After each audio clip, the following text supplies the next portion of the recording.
السلام علیکم ورحمۃ اللہ وبرکاتہ۔ الحمد للہ وحدہ والصلاة والسلام علی من لا نبی بعد۔ اعوذ باللہ السمیع العلیم من الشیطان الرجیم من ہمزہ ونفخہ ونفثہ۔ لقد کان لکم فی رسول اللہ اسوۃ حسنہ۔ تمام قسم کی تعریفیں اللہ رب العزت کے لیے ہیں کہ جو اس کائنات کا اکیلا مالک ہے۔ اس کائنات کو بنانے میں، اس کائنات کو چلانے میں اس کا کوئی شریک نہیں، کوئی برابری کرنے والا نہیں، کوئی ہاتھ بٹانے والا نہیں۔ اور لاکھوں کروڑوں درود و سلام ہوں اس ہستی اقدس و مقدس پر کہ جن کا نام نامی اسم گرامی محمد کریم صلی اللہ علیہ وآلہ وصحبہ وسلم ہے۔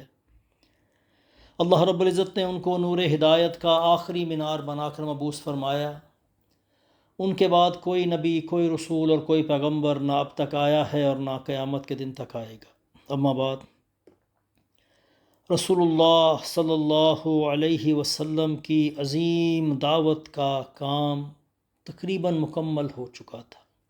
وہ مشن جو اللہ تعالیٰ نے آپ وسلم کو سونپا وہ بھی اپنے درجہ کمال کو پہنچ رہا تھا۔ اللہ کی الوہیت، ایک رب کی عبادت، اس کو پورے عرب میں تسلیم کر لیا گیا تھا، اور اللہ کے سوا کسی اور کی بندگی، اس کا جھوٹا اور باطل ہونا، وہ بھی سارے عرب پر عیاں ہو چکا تھا۔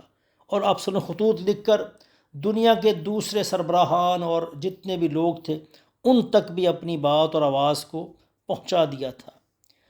اور آپ صلی اللہ علیہ وسلم کی محنت سے، آپ صلی اللہ علیہ وسلم کی اس رسالت کی بنیاد پر ایک نئے معاشرے کی تشکیل جو ہے وہ کی جا چکی تھی۔ تو آپ صلی اللہ علیہ وسلم کو اب احساس تھا کہ اب دنیا کے اندر ان کے قیام کا جو وقت ہے وہ آخری مرحل میں داخل ہو چکا ہے۔ اور یہی وجہ تھی شاید کہ جب آپ صلی اللہ علیہ وسلم نے اس نے معاذ بن جبل کو یمن کے لیے روانہ کیا تو فرمایا تھا، اے معاذ، شاید تم مجھ سے اس سال کے بعد نہ مل سکو گے، اور غالباً تم میری اس مسجد اور میری قبر کے پاس سے گزرو گے۔ یہ بات سن کر معاذ بن جبل آپ صلی اللہ علیہ وسلم کی جدائی کے غم میں رونے لگے، اور پھر اس وقت آپ صلی اللہ علیہ وسلم نے ارادہ فرمایا کہ اس سال آپ صلی اللہ علیہ وسلم حج ادا کریں گے۔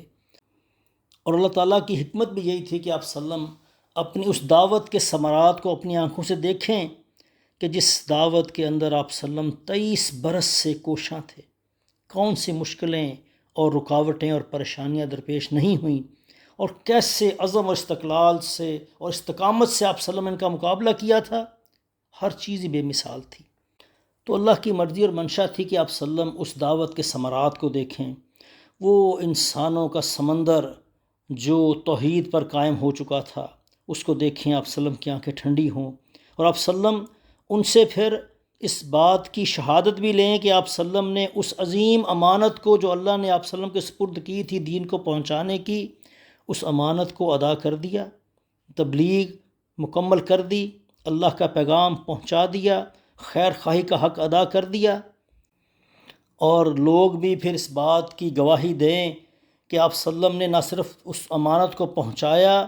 بلکہ اس امانت کو پہنچانے کا مکمل حق ادا کر دیا۔ تو آپ صلی اللہ علیہ وسلم نے پھر پورے عرب میں اعلان کر دیا کہ اس سال آپ صلی اللہ علیہ وسلم حج میں شامل ہوں گے۔ تو پھر عرب کے کونے کونے سے مسلمان جوک در جوک جو ہیں وہ پھر نکلے۔ آپ صلی اللہ علیہ وسلم ہفتے کے دن، ذی-القعدہ میں ابھی 4 دن باقی تھے کہ آپ صلی اللہ علیہ وسلم مدینہ سے روانہ ہوئے۔ آپ صلی اللہ علیہ وسلم نے بالوں میں کنگھی کی، تیل لگایا، تہبند باندھی اور چادر اوڑھی، جانوروں کو قلادہ پہنایا، اور 100 اونٹ لے کے نکلے۔ آپ صلی اللہ علیہ وسلم نے 100 اونٹ جو ہیں وہ اللہ کی راہ میں حجۃ الوداع کے موقع پر قربان فرمائے تھے۔ ظہر کے بعد آپ صلی اللہ علیہ وسلم مدینہ سے نکلے، اور عصر سے پہلے آپ صلی اللہ علیہ وسلم ذوالحلیفہ پہنچ گئے۔ وہاں پہنچ کر آپ صلی اللہ علیہ وسلم نے 2 رکعت عصر کی نماز ادا کی، رات بھر پھر وہیں قیام فرمایا۔ صبح جو ہے وہ آپ صلی اللہ علیہ وسلم جب بیدار ہوئے تو صحابہ سے فرمایا، رات میرے پروردگار کی طرف سے ایک آنے والے نے آ کر کہا، اس مبارک وادی میں نماز پڑھو اور کہو حج میں عمرہ ہے۔ پھر آپ صلی اللہ علیہ وسلم نے ظہر کی نماز سے پہلے احرام کے لیے غسل فرمایا۔ حضرت عائشہ صدیقہ طیبہ طاہرہ مطہرہ ہماری اماں جان، انہوں نے آپ صلی اللہ علیہ وسلم کے جسم اطہر پر اپنے ہاتھوں سے خوشبو لگائی، اور خوشبو کی چمک آپ صلی اللہ علیہ وسلم کی مانگ اور داڑھی مبارک میں دکھائی دے رہی تھی۔ آپ صلی اللہ علیہ وسلم نے یہ دھوئی نہیں، اس کو صاف نہیں کیا، اور پھر اسی کے ساتھ ہی آپ صلی اللہ علیہ وسلم نے جو ہے اپنی تہبند باندھی اور چادر اوڑھ لی۔ 2 رکعت آپ صلی اللہ علیہ وسلم نے ظہر کی نماز پڑھی، اور مصلی پر ہی پھر آپ صلی اللہ علیہ وسلم نے جو ہے وہ عمرے کی نیت کا اعلان کیا۔ عمرہ اور حج دونوں کو آپ صلی اللہ علیہ وسلم احرام باندھا، اور پھر لبیک اللہم لبیک لبیک لا شریک لک لبیک ان الحمد والنعمت لک والملک لا شریک لک، یہ آپ صلی اللہ علیہ وسلم صدا بلند کی۔ آپ صلی اللہ علیہ وسلم باہر تشریف لائے، اور صحابہ اکرام بھی تکبیر پڑھتے ہوئے آپ صلی اللہ علیہ وسلم کے ساتھ روانہ ہوئے، اور 1 ہفتہ آپ صلی اللہ علیہ وسلم نے سفر فرمایا۔ 7 راتیں آپ صلی اللہ علیہ وسلم کی سفر میں گزریں۔ آپ صلی اللہ علیہ وسلم ذی طوا کے مقام پر پہنچے، شام کا وقت تھا، یہ مکہ سے تھوڑے سے فاصلے پر ایک وادی ہے۔ آپ صلی اللہ علیہ وسلم یہیں ٹھہر گئے، رات یہیں قیام کیا۔ اور اس بات سے بھی ہمیں ایک چیز کا پتہ چلتا ہے، اکثر لوگ چونکہ جب یہاں سے گھروں سے روانہ ہوتے ہیں اور وہ فلائٹ لیتے ہیں، جدہ پہنچتے ہیں، تو گھر سے نکلنے سے لے کر حرم تک پہنچنے میں 14 15 16 گھنٹے ان کے لگ چکے ہوتے ہیں۔ وہ تھکاوٹ سے چور ہوتے ہیں، لیکن شاید ان کو یہ سکھا دیا گیا ہے کہ جاتے آپ نے عمرہ ادا کرنا ہے، سو نہیں سکتے۔ جبکہ آپ صلی اللہ علیہ وسلم جب مکہ پہنچے، مکہ کے قریب چلے گئے، آپ صلی اللہ علیہ وسلم نے رات وہیں گزاری، آرام فرمایا، اور صبح تازہ دم ہو کر جو ہے وہ فجر کے بعد آپ صلی اللہ علیہ وسلم جو ہیں وہ مکہ آئے، اور پھر آپ صلی اللہ علیہ وسلم نے آ کر عمرے کا طواف کیا اور سعی کی۔ اس لیے یہ بات ہمیں سمجھنی چاہیے کہ اکثر لوگ جب پہنچتے ہیں تھکے ہوتے ہیں، ان کے لیے بالکل جائز ہے، جو بھی ہوٹل ان کا ہے وہاں جائیں، آرام کریں 2 4 5 گھنٹے۔ جب آرام کرنے کے بعد ان کو پورا فریش ہو جائیں، چونکہ بندہ اتنی محنت سے گیا اور وہ پورا حاضر نہ ہو، تھکاوٹ کا شکار ہو، جلدی جلدی عبادات اور جتنے بھی مرحلے ہیں اس کو جلدی جلدی بوجھ سمجھ کے اس کو ادا کرے، صحیح طرح دعائیں نہ کر سکے، اللہ سے جو مانگنا چاہتا ہے مانگ نہ سکے، پوری طرح متوجہ نہ ہو، تھکاوٹ نے اس کو چور کر رکھا ہو،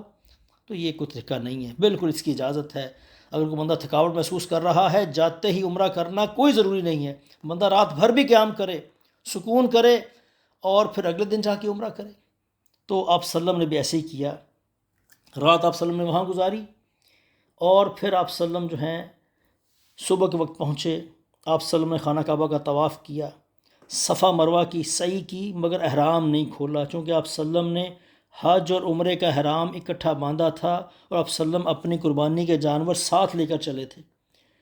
جب آپ صلی اللہ علیہ وسلم طواف اور سعی سے فارغ ہو گئے، تو آپ صلی اللہ علیہ وسلم نے اس کے بعد پھر کوئی اور طواف نہیں فرمایا۔ لیکن وہ صحابہ جو ساتھ قربانی کا جانور نہیں لے کر آئے تھے، آپ صلی اللہ علیہ وسلم نے حکم دیا ان کو کہ اپنا احرام جو ہے اس کو عمرے میں تبدیل کر دیں، احرام کھول لیں، اور پھر حج کے لیے دوبارہ احرام باندھیں۔ لیکن آپ صلی اللہ علیہ وسلم خود حلال نہیں ہوئے، آپ صلی اللہ علیہ وسلم نے اپنا احرام نہیں کھولا، تو صحابہ کو تردد تھا کہ آپ صلی اللہ علیہ وسلم تو احرام نہیں کھولا اور ہمیں کہا جا رہا ہے۔ تو پھر آپ صلی اللہ علیہ وسلم نے فرمایا، میں اپنے معاملے کی وہ بات پہلے جان گیا ہوتا جو بعد میں معلوم ہوئی، تو میں قربانی کے جانور ساتھ نہ لاتا، اور اگر میں قربانی کے جانور ساتھ نہ لایا ہوتا تو میں بھی حلال ہو جاتا، یعنی احرام کھول لیتا۔ تو یہ سن کر پھر صحابہ نے اطاعت کی آپ صلی اللہ علیہ وسلم کی، اور پھر جس شخص کے ساتھ قربانی کا جانور نہیں تھا، وہ ساتھ نہیں لائے تھے، وہ پھر احرام کھول کے حلال ہو گئے۔ اور پھر آپ صلی اللہ علیہ وسلم 8 ذو الحجہ کو ترویہ کے دن مکہ سے نکلے، منا تشریف لائے، اور پھر آپ صلی اللہ علیہ وسلم نے یہاں پر ظہر، عصر، مغرب اور عشاء کی نماز ادا کی، اور پھر صبح جب 9 ذی الحجہ کو یوم عرفہ کا دن آیا، فجر آپ صلی اللہ علیہ وسلم نے منا میں ادا کی، یہ 5ویں نماز تھی۔ سورج طلوع ہونے کے بعد آپ صلی اللہ علیہ وسلم وہاں سے نکلے، عرفہ کی جانب گئے، اور میدان عرفات سے تھوڑا سا پہلے ہی جو وادی نمرہ ہے، وادی نمرہ، وہاں پر آپ صلی اللہ علیہ وسلم نے قیام فرمایا، نزول فرمایا، وہیں ٹھہرے۔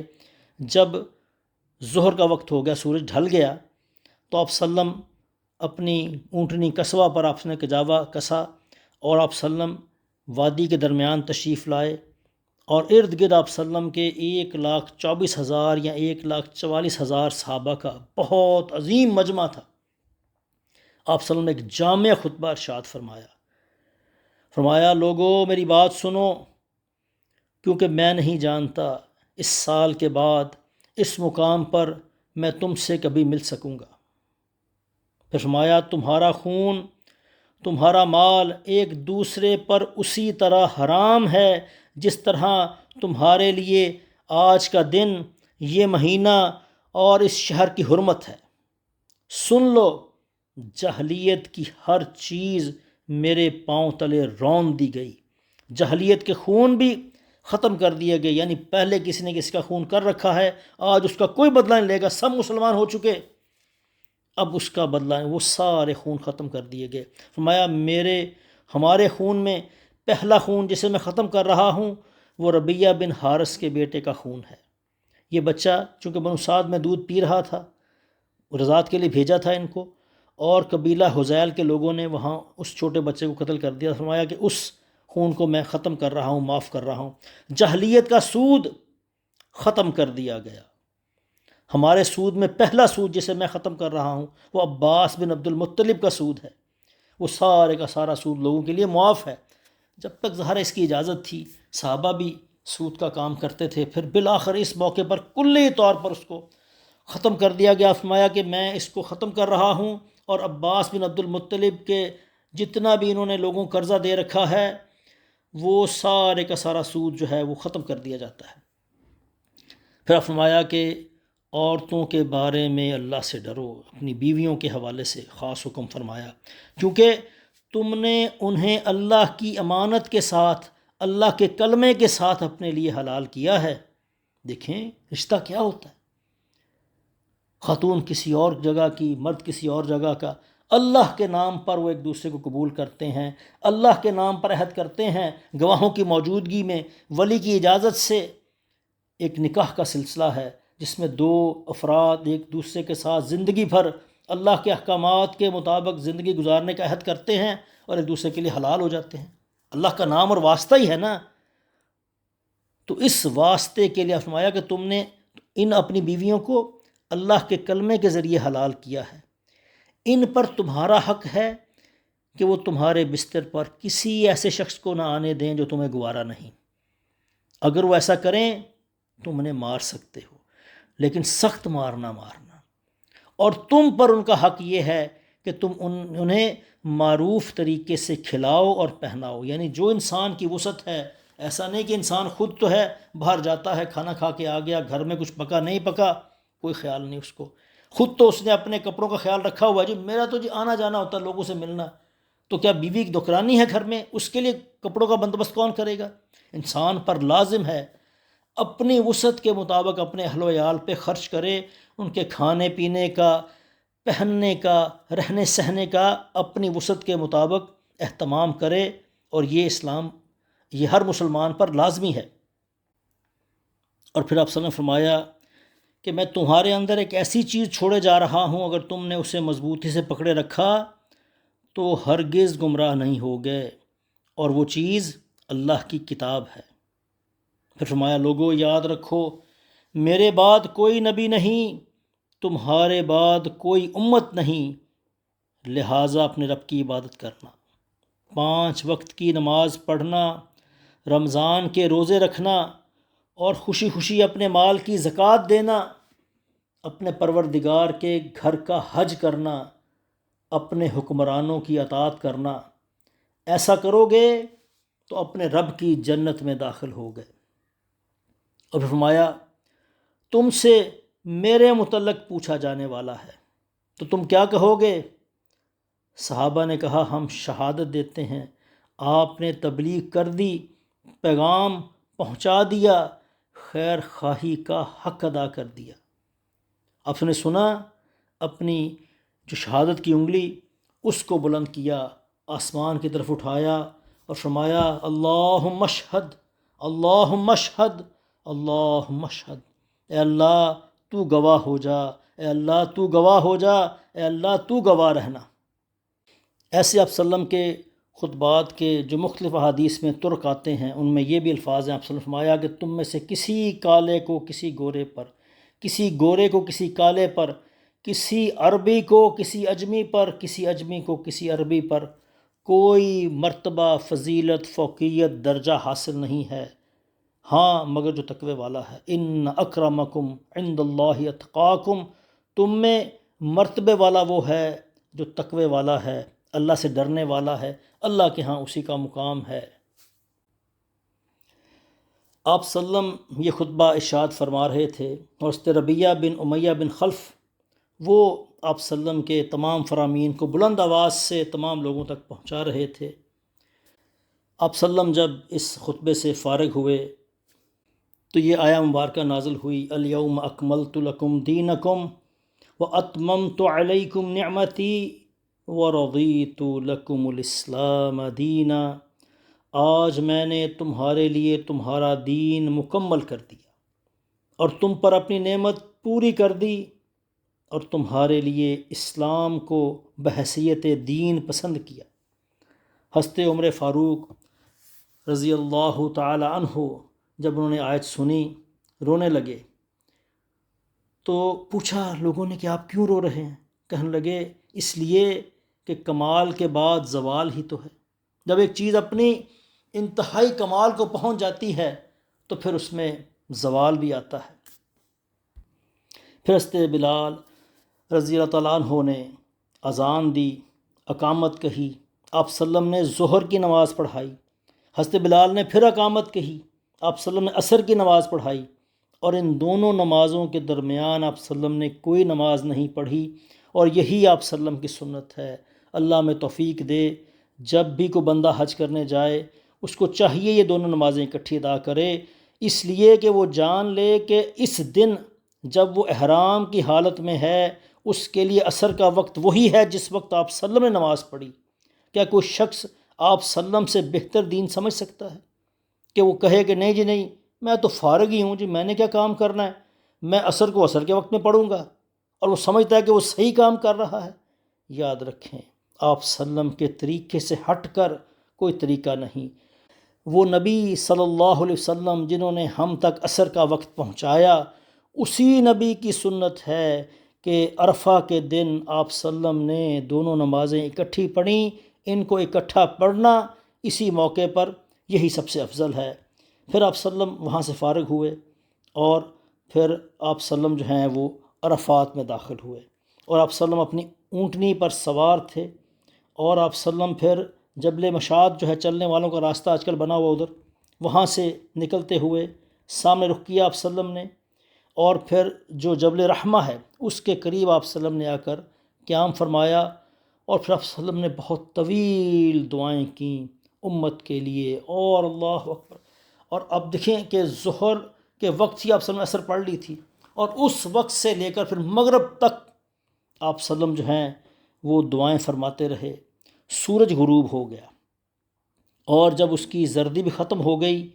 اور سورج بالکل اس کی ٹکیا جو ہے غائب ہو چکی تھی، آپ صلی اللہ علیہ وسلم نے حضرت اسامہ بن زید کو اپنی سواری کے پیچھے بٹھایا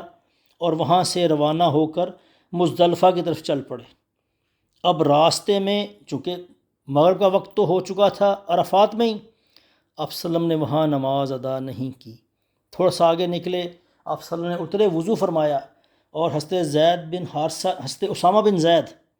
زید نے پوچھا آپ صلی اللہ علیہ وسلم سے الصلاۃ، نماز؟ اس میں الصلاۃ و امامہ، نماز آگے جا کے پڑھیں گے۔ اور پھر وہاں سے آپ صلی اللہ علیہ وسلم چلے، مزدلفہ پہنچے، اور مغرب اور عشاء کی نمازیں آپ صلی اللہ علیہ وسلم نے ایک اذان اور دو اقامتوں سے پڑھیں۔ اذان ایک دی گئی اور دونوں نمازوں کے لیے الگ الگ اقامت کہی گئی۔ اس کے درمیان آپ صلی اللہ علیہ وسلم نے کوئی نفل نماز نہیں پڑھی، پھر آپ صلی اللہ علیہ وسلم سو گئے، اور پھر فجر کے لیے اٹھے۔ یہ وہ رات ہے جب آپ صلی اللہ علیہ وسلم نے تہجد کی نماز ادا نہیں کی، ورنہ آپ صلی اللہ علیہ وسلم کی زندگی بھر کا معمول کہ آپ صلی اللہ علیہ وسلم قیام اللیل فرمایا کرتے تھے، اول رات میں یا درمیانی رات میں یا آخر رات میں۔ اس رات آپ صلی اللہ علیہ وسلم نے، اور یہ امت پر آپ صلی اللہ علیہ وسلم کا احسان ہے، واللہ آپ صلی اللہ علیہ وسلم چاہتے ساری رات کھڑے ہو سکتے تھے،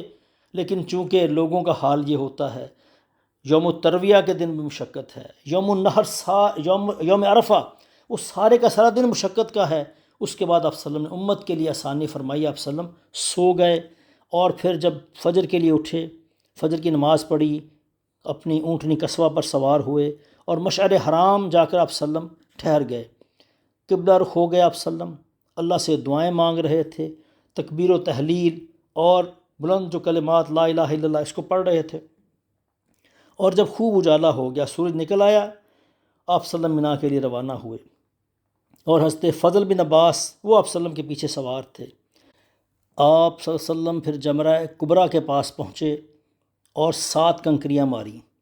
ہر کنکر مارتے ہوئے آپ صلی اللہ علیہ وسلم اللہ اکبر کہتے، تکبیر کہتے، اور یہ کنکریاں چھوٹی تھیں جو چٹکی میں آ سکتی ہیں، آپ سمجھیں چنے کے دانے کے برابر یا اس سے تھوڑی سی بڑی، بڑے بڑے پتھر جو ہے وہ مارنا آپ صلی اللہ علیہ وسلم کی سنت نہیں ہے۔ اس کے بعد آپ صلی اللہ علیہ وسلم اپنی قربان گاہ تشریف لے گئے جہاں آپ صلی اللہ علیہ وسلم کے وہ جانور بندے تھے۔ آپ صلی اللہ علیہ وسلم نے 63 اونٹ اپنے دستے مبارک سے ذبح فرمائے، اس لیے یاد رکھیں قربانی کو اپنے ہاتھ سے ذبح کرنا آپ صلی اللہ علیہ وسلم کی مبارک سنت ہے۔ اور پھر حضرت علی کو باقی کا کام سونپ دیا، اور باقی کے 37 اونٹ حضرت علی نے قربان کیے، اس طرح 100 اونٹ آپ صلی اللہ علیہ وسلم نے قربان کیے۔ آپ صلی اللہ علیہ وسلم نے حضرت علی کو اپنی اس قربانی میں شامل فرما لیا تھا، اور آپ صلی اللہ علیہ وسلم کے حکم سے پھر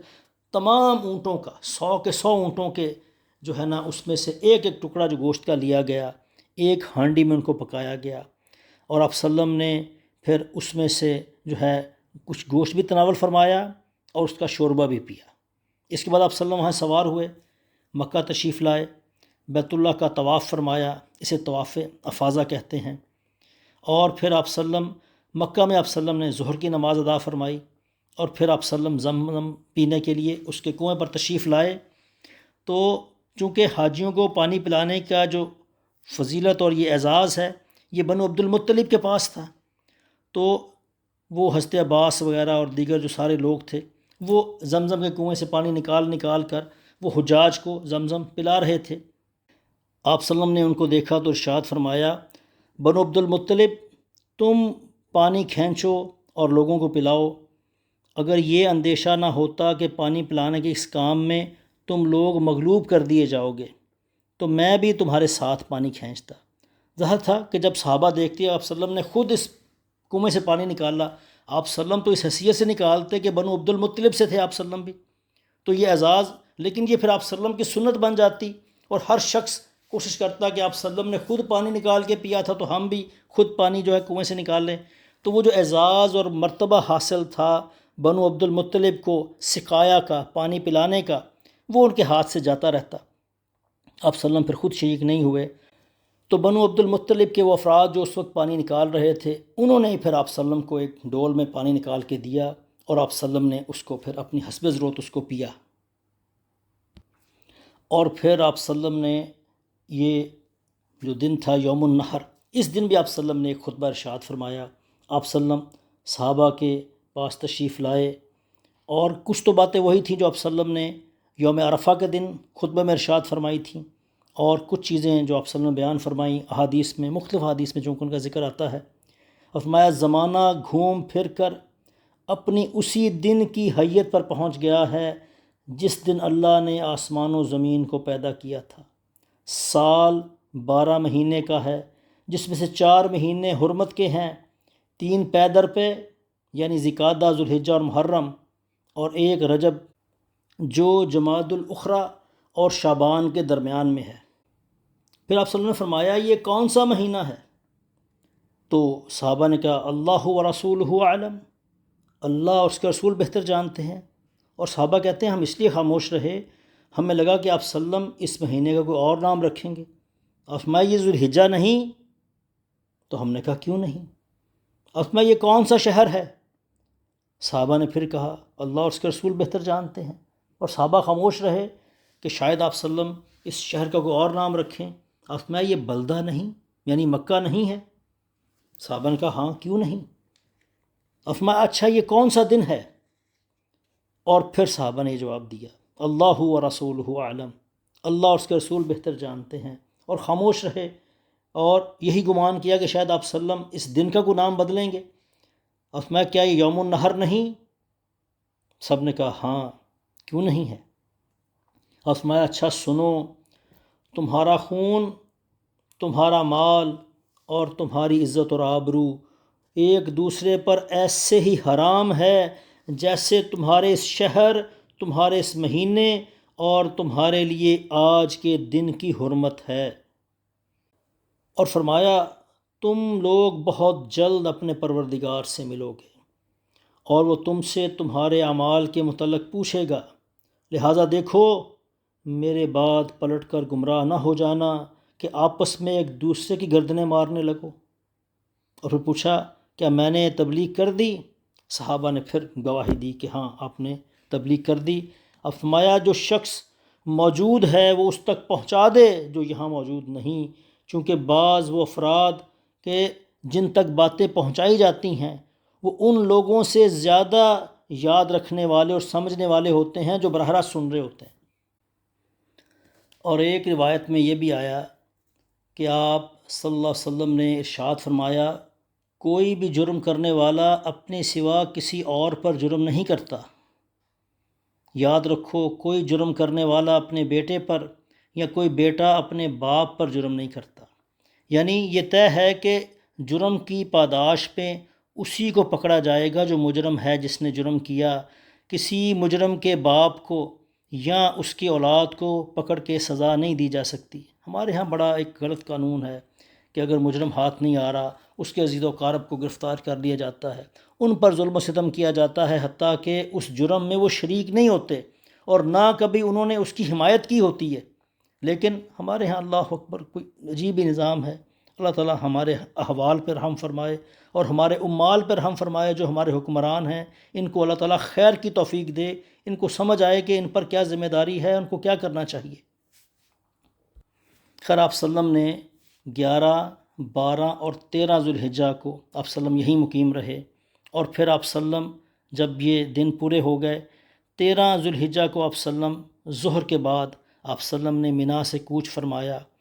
اور وادی ابطح میں آپ صلی اللہ علیہ وسلم نے قیام فرمایا اور دن کا باقی حصہ وہیں گزارا، رات بھی وہیں گزاری۔ آپ صلی اللہ علیہ وسلم نے ظہر، عصر، مغرب اور عشاء کی نمازیں وہیں پڑھی۔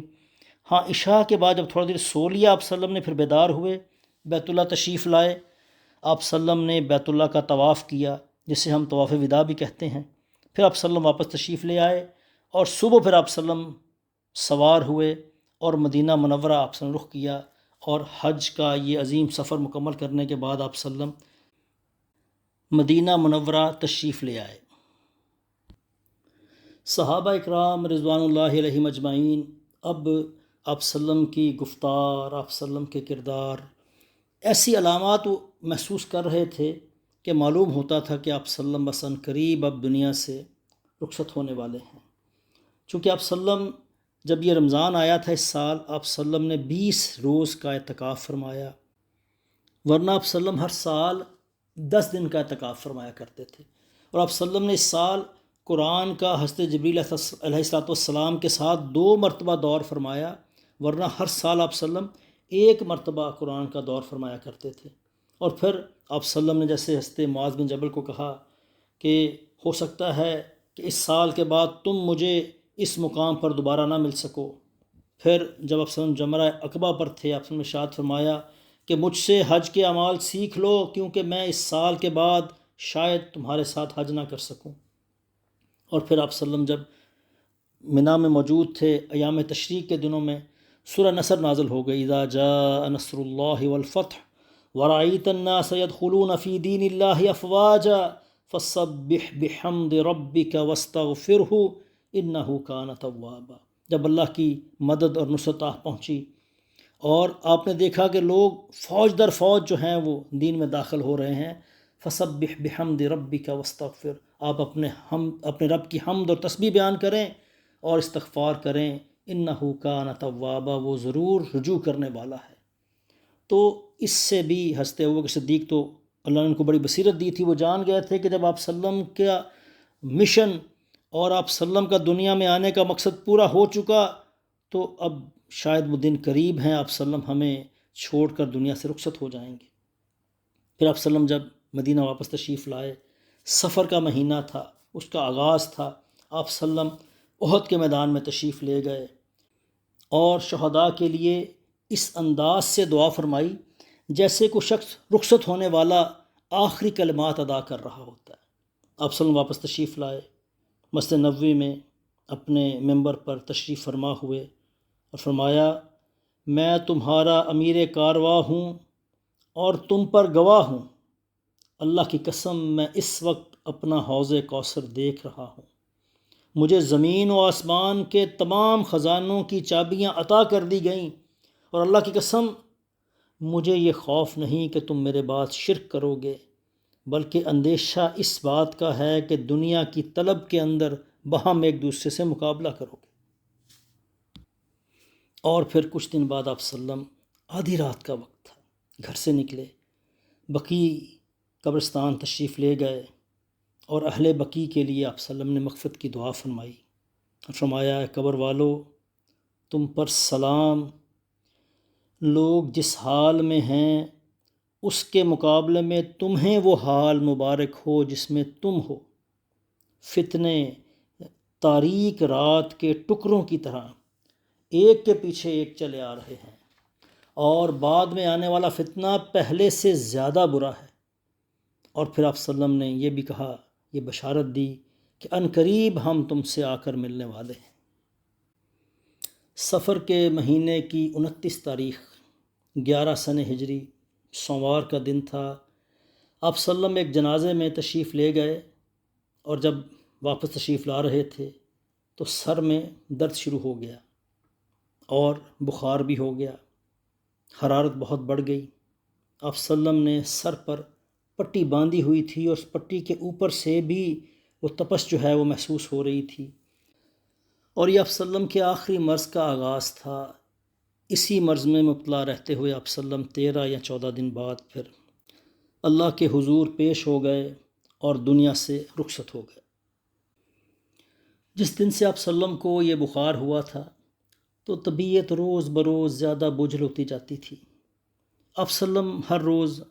ازواج مطہرات سے پوچھتے، آج میں کس گھر میں ہوں، آج میں کس گھر میں ہوں؟ تو تمام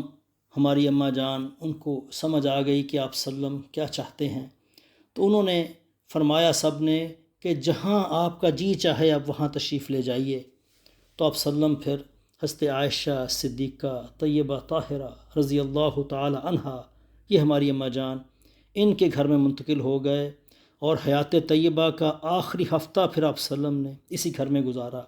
حضرت فضل بن عباس اور حضرت علی بن ابی طالب رضی اللہ تعالی عنہ، ان دونوں نے آپ صلی اللہ علیہ وسلم کو سہارا دیا۔ آپ صلی اللہ علیہ وسلم ان کے سہارے کے ساتھ چلتے ہوئے حضرت عائشہ صدیقہ کے گھر تشریف لائے۔ سر پر پٹی بندھی ہوئی تھی اور پاؤں جو ہے اتنی نکاہت تھی کہ پوری طرح چل نہیں پا رہے تھے، پاؤں زمین پر گھسٹ رہے تھے۔ آپ صلی اللہ علیہ وسلم اس حال میں حضرت عائشہ صدیقہ رضی اللہ عنہا کے گھر میں تشریف لائے اور پھر یہیں قیام فرمایا، اور حضرت عائشہ صدیقہ معوذات پڑھتیں اور جتنی دعائیں ان کو یاد تھیں وہ دعائیں پڑھتیں، آپ صلی اللہ علیہ وسلم پر دم کرتیں، اور پھر بجائے اس کے کہ اپنا ہاتھ ان کے جسم پر پھیریں، چونکہ آپ صلی اللہ علیہ وسلم کا ہاتھ ظاہر زیادہ برکت والا تھا، تو دم کر کے آپ صلی اللہ علیہ وسلم کے ہاتھ پر پھونک مارتیں، اور برکت کے لیے آپ صلی اللہ علیہ وسلم کا دست مبارک ہی آپ صلی اللہ علیہ وسلم کے جسم اطہر پر پھیرتیں کہ اس سے زیادہ برکت جو ہے وہ حاصل ہو، اور آپ صلی اللہ علیہ وسلم کو اللہ تعالیٰ شفا عطا فرما دے۔ وفات سے 5 دن پہلے بدھ کا دن تھا کہ حرارت میں بہت شدت آ گئی، بہت زیادہ بخار ہو گیا، آپ صلی اللہ علیہ وسلم پر غشی طاری ہو رہی تھی۔ آپ فرمایا کہ مختلف کنوؤں سے مشکیزیں بھر کر لاؤ، 7 مختلف کنوؤں سے پانی کے مشکیزیں لائے گئے، آپ صلی اللہ علیہ وسلم کو ایک جگہ بٹھایا گیا، آپ صلی اللہ علیہ وسلم پر وہ پانی بہایا گیا، حتیٰ کہ آپ فرمایا بس طبیعت کچھ بحال ہو گئی، حرارت جو ہے وہ بخار کی شدت کم ہو گئی۔ آپ صلی اللہ علیہ وسلم مسجد نبوی میں تشریف لائے، سر پر پٹی بندھی ہوئی تھی، آپ صلی اللہ علیہ وسلم ممبر پر تشریف فرما ہوئے خطبہ دیا، صحابہ اکرام جو ہے آپ صلی اللہ علیہ وسلم کے ارد گرد جمع تھے، اسماء یہود و نصارہ پر اللہ کی لعنت، لعن اللہ الیہود والنصارى، لعنت ہو یہودیوں اور عیسائیوں پر اللہ کی، اتخذوا قبور انبیائہم مساجدا، انہوں نے اپنے نبیوں کی قبروں کو سجدہ گاہ بنا لیا، عبادت گاہ بنا لیا۔ اللہ، کس قدر آپ وسلم کو اس کام سے نفرت کہ آپ وسلم اپنی امت کو، دیکھیں مرحلہ کیا ہے، دنیا سے آپ وسلم رخصت ہونے والے، لیکن آپ وسلم کس چیز کی طرف تنبیہ کر رہے ہیں؟ آپ جن جن چیزوں کی آپ وسلم نے آخری دنوں میں تاکید فرمائی، جان لیں اللہ کے نزدیک اور آپ وسلم کے نزدیک وہ کتنی اہم تھیں کہ رخصت ہوتے ہوئے ان چیزوں کی بار بار تاکید فرما رہے ہیں۔ فرمایا کہ یہود و نصارہ پر اللہ کی لعنت، انہوں نے اپنے نبیوں کی قبروں کو سجدہ گاہ بنا لیا۔ پھر آپ نے فرمایا تم لوگ میری قبر کو بت نہ بنانا کہ اس کی پوجا کی جائے۔ پھر آپ وسلم نے اپنے آپ کو قصاص کے لیے پیش کیا، فرمایا میں نے کسی کی پیٹھ پر کوڑا مارا ہو، میری پیٹھ حاضر ہے، بدلہ لے لے۔ کسی کو بے آبرو کیا ہو، میری آبرو حاضر ہے، بدلہ لے لے۔ اللہ اکبر۔ اس کے بعد آپ وسلم ممبر سے نیچے تشریف لائے، ظہر کی نماز پڑھائی، پھر ممبر پر تشریف لے گئے اور اپنی پچھلی باتیں دہرائیں۔ ایک شخص نے کہا کہ آپ کے ذمے میرے 3 درہم باقی ہیں۔ آپ نے فرمایا حضرت فضل بن عباس سے کہ اس کو یہ ادائیگی کر دو، اور پھر آپ وسلم نے انصار کے متعلق جو ہے وہ وصیت فرمائی، فرمایا میں تمہیں انصار کے بارے میں وصیت کرتا ہوں کیونکہ وہ میرے قلب و جگر ہیں، انہوں نے اپنی ذمہ داری پوری کر دی مگر ان کے حقوق باقی رہ گئے، لہٰذا ان کے نیک لوگوں سے قبول کرنا اور ان کے خطا کاروں سے درگزر کرنا۔ اور پھر ایک روایت میں یہ بھی الفاظ ہیں، لوگ بڑھتے جائیں گے، انصار گھٹتے جائیں گے، یہاں تک کہ کھانے میں نمک کے برابر ہو جائیں گے، لہٰذا تمہارا جو شخص کسی نفع نقصان پہنچانے والے عہدے پر فائز ہو وہ ان کے نیک لوگوں سے قبول کرے اور انصار کے خطا کاروں سے درگزر فرمائے۔ اور پھر آپ فرمایا ایک بندہ ہے، اللہ نے اسے اختیار دے دیا، چاہے دنیا کی چمک دمک، زیب و زینت اور مال و دولت، خزانے، جو چاہے اللہ اس کو عطا کر دے، یا جو اللہ کے پاس ہے وہ بندہ اسے اختیار کر لے، تو اس بندے نے اس چیز کو اختیار کر لیا جو اللہ کے پاس ہے۔ حضرت ابو بکر صدیق رضی اللہ عنہ موجود تھے، رونے لگ گئے، اللہ، کہنے لگے میرے ماں باپ آپ پہ قربان۔ اور لوگ حیران ہو رہے ہیں کہ یہ کیا بات ہے، آپ وسلم کسی بندے کا ذکر کر رہے ہیں اور یہ بوڑھا آدمی رو رہا ہے۔ اللہ اکبر، اللہ اکبر۔ اور چند دن گزرے، لوگوں نے جان لیا کہ وہ شخص کون ہے جس کو اللہ نے اختیار دیا تھا۔ حضرت ابوبکر صدیق نے تو اپنی بصیرت سے فوراً جان لیا کہ ایسا اور کون ہو سکتا ہے، یہ ضرور آپ وسلم ہی ہیں، اور اس لیے وہ رو پڑے تھے۔ اور پھر آپ وسلم نے فرمایا کہ مجھ پر اپنی رفاقت اور مال میں سب سے زیادہ صاحب احسان ابو بکر ہیں، یعنی سب سے زیادہ مجھ پر جس کا احسان ہے وہ جناب ابو بکر صدیق ہیں۔ فرمایا اگر میں اپنے رب کے علاوہ کسی اور کو خلیل بناتا تو ابو بکر کو خلیل بناتا، لیکن ان کے ساتھ اسلام کی اخوت اور محبت کا تعلق ہے۔ مسجد میں کوئی دروازہ باقی نہ چھوڑا جائے، اسے لازماً بند کر دیا جائے سوائے ابو بکر کے دروازے کے۔ اللہ اکبر۔ اور اس کے بعد آپ وسلم گھر تشریف لائے، اور دنیا سے رخصت ہونے سے 4 دن پہلے جمعرات کے دن آپ وسلم سخت تکلیف سے دوچار تھے۔ فرمایا لاؤ میں تمہیں ایک تحریر لکھ دوں جس کے بعد تم کبھی گمراہ نہیں ہوگے۔ گھر میں کئی آدمی موجود تھے، حضرت عمر فاروق رضی اللہ تعالیٰ عنہ بھی تھے۔ انہوں نے کہا آپ پر تکلیف کا غلبہ ہے، تمہارے پاس قرآن موجود ہے، بس اللہ کی کتاب یہ تمہارے لیے کافی ہے۔ تو پھر کچھ لوگوں کی آوازیں بلند ہوں گی، کہنے لگے، کچھ نے کہا کہ نہیں لاؤ لاؤ تحریر لکھوا لیں آپ وسلم سے، اور عمر فاروق جی کہنے لگے کہ بس ٹھیک ہے۔ تو یہ آواز جب بلند ہوئی، فرمایا تم سب میرے پاس سے اٹھ کر چلے جاؤ۔ اچھا، اس بات پر اکثر لوگ یہ بیان کرتے ہیں کہ دیکھیں جی عمر فاروق نے وہ لکھوانے نہیں دیا۔ اب تصور کریں کہ آپ وسلم چونکہ آخری نبی ہیں، ان کے بعد کوئی نبی نہیں آنا، تو کیا ایسا ہو سکتا تھا کوئی ضروری کام جو اللہ نے پیغام دینا ہو اور عمر فاروق اس قدر غالب آ جائیں کہ اللہ اور اس کے رسول کا جو کام ہے وہ پورا نہ ہو سکے؟ اللہ کے سامنے، آپ وسلم کے سامنے عمر فاروق کی کیا حیثیت؟ ایک محض اللہ کے بھی غلام، آپ وسلم کے بھی فرما بردار، زندگی بھر ان کی ایسے گزری. کیسے ہو سکتا ہے کہ نعوذ باللہ وہ اللہ کو عاجز کر دیں کہ اللہ تعالیٰ چاہتے ہیں اپنا کوئی ضروری پیغام پہنچانا، اور پھر چلیں اس وقت اگر ایسا معاملہ ہوا اس کے بعد آپ وسلم حیات رہے 3 دن، آپ وسلم نے ایسا کوئی بھی خاص پیغام جو ہے وہ نہیں دیا. لہٰذا جتنی بھی اس واقعے کے اوپر پروپیگنڈا کیا جاتا ہے وہ سارے کا سارا بے بنیاد ہے، چونکہ اللہ کو کوئی عاجز نہیں کر سکتا. اور پھر آپ وسلم جو دین کا اہتمام کرنے آئے تھے کہ ان کے بعد کوئی نبی آنا ہی نہیں ہے، تو سوال ہی پیدا نہیں ہوتا کہ اللہ کا کوئی اہم پیغام رہ گیا ہو اور ایک بندہ اٹھے اور اللہ اور اس کے رسول کو عاجز کر دے. یہ بات قابل قبول نہیں ہے. اور پھر اسی روز آپ وسلم نے 3 باتوں کی وصیت فرمائی. فرمایا یہود و نصارہ اور مشرکین کو جزیرہ عرب سے نکال دو، عرب کے اندر جو رہے گا صرف مسلمان ہے، باقی لوگوں کو عرب سے نکال دو. اور پھر دوسری وصیت فرمائی کہ جب بھی وفود آئیں ان کی جو ہے میزبانی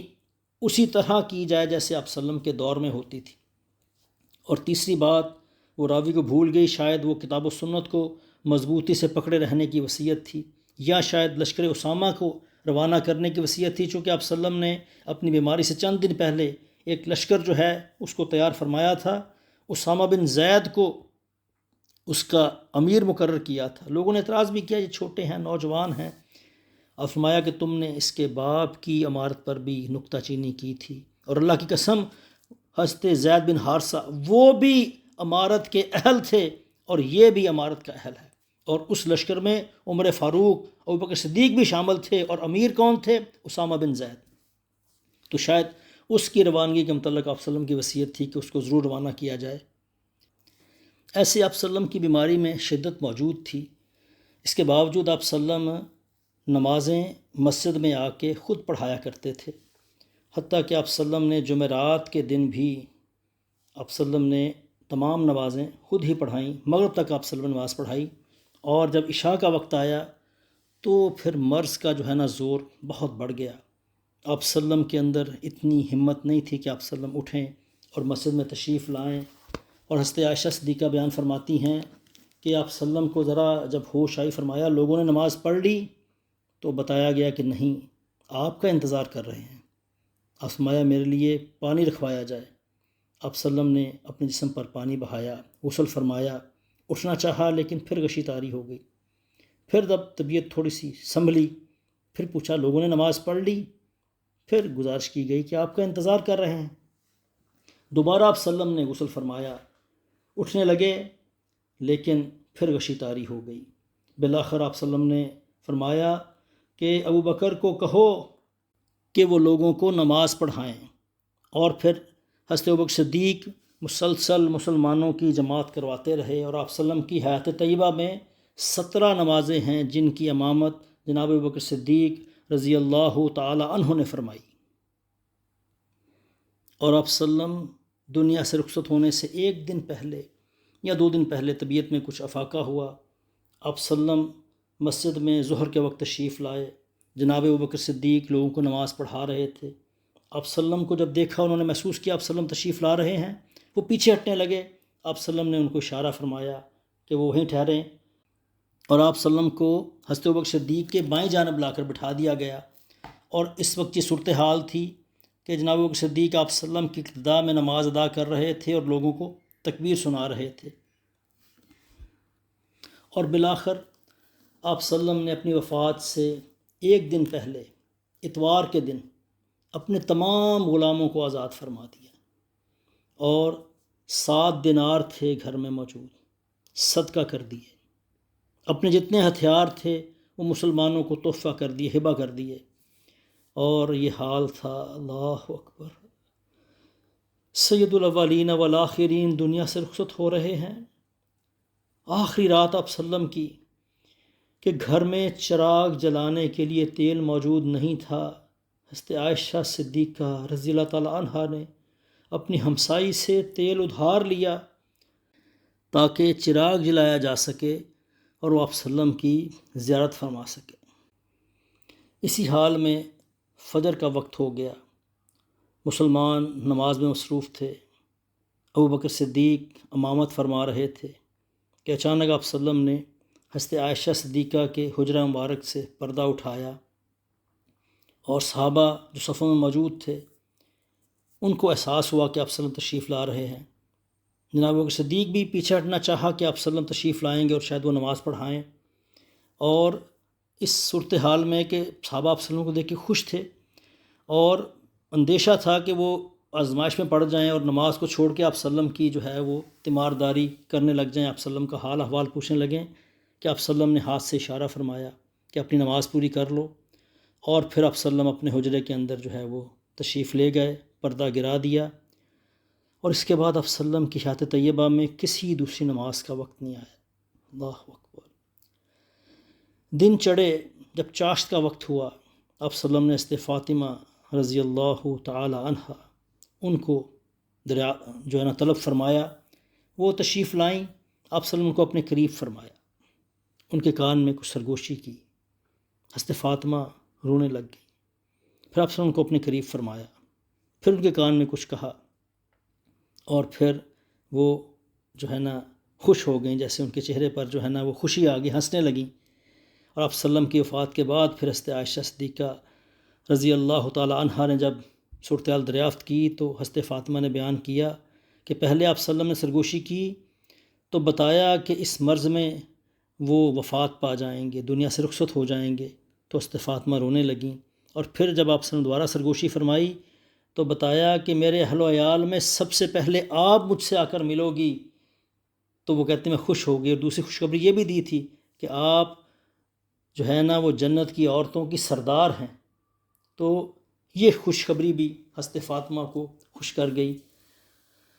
اللہ اکبر۔ اس کے بعد پھر آپ صلی اللہ علیہ وسلم جو ہے ان کے مرض میں بہت جو ہے نا تکلیف بڑھ گئی، آپ صلی اللہ علیہ وسلم کی کیفیت ایسی تھی، حضرت فاطمہ آپ صلی اللہ علیہ وسلم کو دیکھ رہی تھی، بے ساختہ ان کے منہ سے نکلے یہ الفاظ نکلے، اللہ اکبر، ہائے ابا جان کی تکلیف، اسمایا تمہارے ابا پر آج کے بعد کوئی تکلیف نہیں۔ آپ صلی اللہ علیہ وسلم کے پاس ایک برتن میں پانی پڑا ہوا تھا، آپ صلی اللہ علیہ وسلم برتن میں بار بار ہاتھ ڈبوتے، اپنے چہرہ مبارک پر اس کو پھیرتے، کبھی آپ صلی اللہ علیہ وسلم چادر سے اپنا چہرہ مبارک ڈھانپ لیتے، کبھی چادر کو ہٹا دیتے، اللہ اکبر۔ آپ صلی اللہ علیہ وسلم حضرت حسن و حسین کو بلایا، ان کو چوما، ان کو پیار کیا، اور ان کے متعلق جو ہے خیر کی وصیت فرمائی۔ آپ صلی اللہ علیہ وسلم نے پھر تمام اپنی ازواج مطہرات کو جمع کیا، ان کو بھی واضح و نصیحت فرمائی، اور پھر جو ہے مرض کی شدت بڑھتی جا رہی تھی، اور وہ زہر جو آپ صلی اللہ علیہ وسلم نے خیبر کے دن تھوڑا سا، کیونکہ وہ لقمہ آپ صلی اللہ علیہ وسلم زبان پہ رکھ لیا تھا، اس کا جو اثر جسم میں رہ گیا تھا اس کا بھی اظہار ہونے لگا۔ حضرت عائشہ صدیقہ فرماتی ہیں کہ آپ صلی اللہ علیہ وسلم نے ارشاد فرمایا، عائشہ خیبر میں جو کھانا میں نے کھا لیا تھا اس کی تکلیف برابر محسوس کر رہا ہوں، اور اس وقت مجھے محسوس ہو رہا ہے کہ اس زہر کے اثر سے میری رگے جہاں کٹی جا رہی ہے۔ اللہ اکبر، اللہ اکبر۔ اتنے میں حضرت عبد الرحمن بن ابو بکر جو حضرت عائشہ صدیقہ کے بھائی ہیں تشریف لائے آپ صلی اللہ علیہ وسلم کی تیمارداری کے لیے، ان کے ہاتھ میں مسواک تھی، آپ صلی اللہ علیہ وسلم مسواک کو دیکھ رہے تھے، حضرت عائشہ صدیقہ رضی اللہ تعالی عنہا نے محسوس کیا اور پوچھا کہ آپ کے لیے مسواک لوں؟ آپ صلی اللہ علیہ وسلم نے سر سے اشارہ فرمایا، اماں جان نے مسواک لی، آپ صلی اللہ علیہ وسلم کو دے دی، آپ صلی اللہ علیہ وسلم نے جب چبانا چاہا اس کو نرم نہ کر پائے تو گزارش کی اماں جان نے، کیا میں آپ کے لیے مسواک نرم کر دوں؟ آپ صلی اللہ علیہ وسلم نے اشارہ کیا ہاں، تو اماں جان نے اس مسواک کو چبا کر نرم کر دیا، تو آپ صلی اللہ علیہ وسلم نے اچھی طرح مسواک فرمائی، اپنے سامنے جو کٹورے میں پانی تھا اس میں آپ صلی اللہ علیہ وسلم اپنے ہاتھ ڈالے اور اپنا جو ہے چہرہ مبارک اس کو پونچھ رہے تھے، اس کو پانی سے تر کر رہے تھے، فرماتے تھے لا الہ الا اللہ، اللہ کے سوا کوئی معبود نہیں، ان للموت سکرات، بے شک موت کی سختیاں ہیں۔ جب آپ صلی اللہ علیہ وسلم مسواک سے فارغ ہوئے، آپ صلی اللہ علیہ وسلم نے ہاتھ کی انگلی اٹھائی، آپ صلی اللہ علیہ وسلم کی نگاہ مبارک چھت کی طرف بلند ہوئی، آپ صلی اللہ علیہ وسلم کے ہونٹ ہل رہے تھے۔ حضرت عائشہ صدیقہ جو آپ صلی اللہ علیہ وسلم کو اپنے ساتھ ٹیک لگائے ہوئے تھیں اپنے سینے کے ساتھ، کان قریب کیے، اور آپ صلی اللہ علیہ وسلم کے جو الفاظ تھے، الصلاۃ الصلاۃ وما ملکت ایمانکم، لوگو نماز نماز، اس کا خیال کرنا، اور جو تمہارے زیر دست ہیں تمہارے غلام، ان کا خیال کرنا۔ اور پھر آپ صلی اللہ علیہ وسلم کے الفاظ تھے، ان انبیاء، صدیقین، شہداء اور صالحین کے ہمراہ جنہیں تو نے انعام سے نوازا، اے اللہ مجھے بخش دے، مجھ پر رحم فرما اور مجھے رفیق اعلیٰ میں پہنچا دے۔ اے اللہ رفیق اعلیٰ، 3 مرتبہ آپ صلی اللہ علیہ وسلم نے یہ الفاظ دہرائے، اور پھر آپ صلی اللہ علیہ وسلم کا ہاتھ جو بلند تھا وہ آہستہ آہستہ نیچے آ گیا، اور آپ صلی اللہ علیہ وسلم اس دنیا سے رخصت ہو گئے۔ انا للہ و انا الیہ راجعون۔ اللہم صلی علی محمد وعلی آل محمد کما صلیت علی ابراہیم وعلى آل إبراهيم إنك حميد مجيد، اللهم بارك على محمد وعلى آل محمد كما باركت على إبراهيم وعلى آل إبراهيم إنك حميد مجيد۔ 12 ربیع الاول 11 سنہ ہجری، سوموار کا دن، اور تقریباً جو دن کا وقت ہوتا ہے 9-10 بجے کا، اس وقت آپ صلی اللہ علیہ وسلم 63 برس کی عمر میں دنیا سے رخصت ہو گئے۔ اور صحابہ اکرام کے لیے تو ایسا تھا جیسے دنیا ہی تاریک ہو گئی۔ حضرت انس بیان فرماتے ہیں کہ جس دن آپ صلی اللہ علیہ وسلم مدینہ تشریف لائے، اس دن سے بہتر اور روشن اور تابناک دن وہ کہتے ہیں میں نے نہیں دیکھا، اور جس دن آپ صلی اللہ علیہ وسلم نے وفات پائی، اس دن سے زیادہ تاریک اور تکلیف والا دن بھی میں نے نہیں دیکھا۔ اور آپ صلی اللہ علیہ وسلم کی وفات پر حضرت فاطمہ رضی اللہ تعالی عنہ کے یہ الفاظ ہیں، ہائے ابا جان، یا ابتاہ، اللہ اکبر، ہائے ابا جان، جنہوں نے پروردگار کی پکار پر لبیک کہا، ہائے ابا جان، جن کا ٹھکانہ جنت الفردوس ہے، ہائے ابا جان، ہم جبریل کو آپ کی موت کی خبر دیتے ہیں۔ اللہ اکبر، اللہ اکبر۔ صحابہ اکرام کا برا حال ہے، اور غم سے نڈھال، اور بعض لوگ تو جن کو سمجھ نہیں آ رہی۔ حضرت عمر فاروق ایسے مضبوط ایمان والے، اتنے مضبوط اعصاب والے، مگر ان کو یہ بات ہضم نہیں ہو رہی، قبول نہیں کر پا رہے، تلوار لے کھڑے ہو گئے، کہنے لگے کہ آپ صلی اللہ علیہ وسلم کی وفات نہیں ہوئی، بلکہ آپ صلی اللہ علیہ وسلم اپنے رب کے پاس تشریف لے گئے ہیں، جس طرح موسیٰ بن عمران اللہ کے پاس چلے گئے تھے اور اپنی قوم کے پاس 40 دن بعد تشریف لائے تھے، ایسے ہی آپ صلی اللہ علیہ وسلم بھی تشریف لائیں گے، اور جو لوگ کہتے ہیں آپ صلی اللہ علیہ وسلم فوت ہو گئے، وہ ان کے ہاتھ اور پاؤں کاٹ ڈالیں گے، یعنی ان کو سزا دی جائے گی۔ حضرت ابوبکر صدیق رضی اللہ تعالیٰ عنہ، وہ چونکہ صبح کی نماز پڑھانے کے بعد اپنے خیمے میں واپس چلے گئے تھے، وہ وہاں سے تشریف لائے، اور جب مسجد نبوی میں داخل ہوئے، صحابہ کا برا حال، کوئی ادھر گرا پڑا ہے، اور عمر فاروق اپنے ہی جذبے میں وہ ساری باتیں کہہ رہے ہیں۔ وہ سیدھے حضرت عائشہ کے حجرہ میں تشریف لائے، آپ صلی اللہ علیہ وسلم کے جسد اطہر کو ایک دھاری دار چادر سے ڈھانپا ہوا تھا، ابوبکر صدیق نے اس چادر کو اٹھایا اور آپ صلی اللہ علیہ وسلم کے جو ہے پیشانی پہ بوسہ دیا، فرمایا میرے ماں باپ آپ پہ قربان، اللہ آپ پر 2 اموات کو جمع نہیں کرے گا، جو موت آپ پر لکھ دی گئی تھی وہ آپ کو آ چکی۔ پھر باہر تشریف لائے اور کہا عمر بیٹھ جاؤ۔ عمر فاروق تو اس وقت سن نہیں رہے تھے کسی کی، خیر ابوبکر صدیق ممبر پر بیٹھ گئے، خطبہ پڑھا اور کہا من کان منکم یعبد محمد فإن محمدا قد مات، وہ لوگوں سنو، تم میں سے جو بھی محمد صلی اللہ علیہ وسلم کی عبادت کرتا تھا وہ جان لے فإن محمدا قد مات، کہ آپ صلی اللہ علیہ وسلم کو موت آ چکی، وہ فوت ہو گئے۔ وَمَنْ كَانَ مِنْكُمْ يَعْبُدُ اللَّهَ، اور جو تم میں سے اللہ کی بندگی کرتا تھا، فَإِنَّ اللَّهَ حَيٌّ لَا يَمُوتُ، اللہ زندہ ہے، اسے کبھی موت نہیں آئے گی۔ اور پھر فرمایا قال اللہ کا فرمان ہے، وَمَا مُحَمَّدٌ إِلَّا رَسُولٌ، کہ محمد صلی اللہ علیہ وسلم